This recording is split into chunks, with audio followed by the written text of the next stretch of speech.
Hi guys, Cameron here from AOS Smart. You join me today at this beautiful project in Wales. So this is a very old house, very big house as you can see. We've got the boys from DLS Electrical here. We're on site today with Dom, who's been doing the pre-wire, but today kind of on with first fix and those kind of jobs. So this house has a little bit of everything, to be honest with you. CCTV plastered all over in the house and down at the gate as well. We've got 8 TVs, loads of zones of video distribution. We've got 13 zones of audio.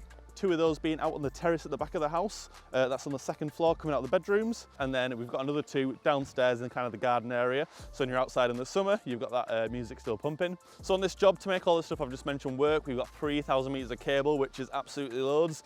There's been a few delays on the project due to things obviously to do with the house's age. When they've ripped up some panels on the floor, they've found beams that are a bit more rotten than they thought, so they've kind of have to be ripped out and replaced, which has delayed our work, but it's all in a day's work for AOS Smart, no problem at all.